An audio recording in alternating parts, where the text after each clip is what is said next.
A man followed me home from the grocery store yesterday. While I was buying actually a new ponytail, when I came out of the hair supply store, a guy was sitting in his vehicle and he started yelling at me, hey, hey, hey, hey, hey. I was on the phone with a friend and the friend was like, who is that talking to you? And I was like, oh, it's just some dude trying to talk to me. And I just kept walking, talking on the phone like I didn't hear him.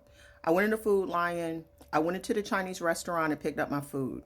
I then went and picked my son up. His school is across the street from this little shopping center.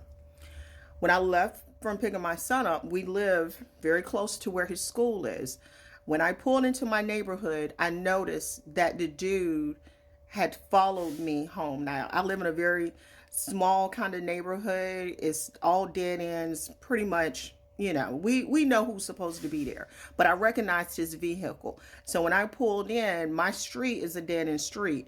So I had already turned in on my street, but I slowed down to see if he was also going to turn down my street. If he was, then I wasn't going to pull in my driveway. I was just going to go in the cul-de-sac, turn around and drive back out.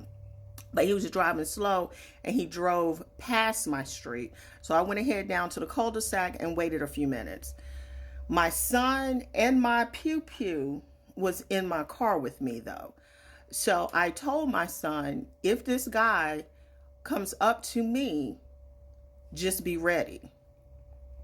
So yeah, this conversation and men acting like somehow or another they don't understand it. Like, I'm literally telling you, and you said your comment was, I'm gonna call cap on that. Sir, I would rather be in the woods. I told y'all I'm from the country any damn way. I would rather be in the woods. I'm comfortable in the woods. I grew up playing in the woods. I grew up hunting and I grew up fishing. I still love to fish. I would rather be in nature than literally at the grocery store.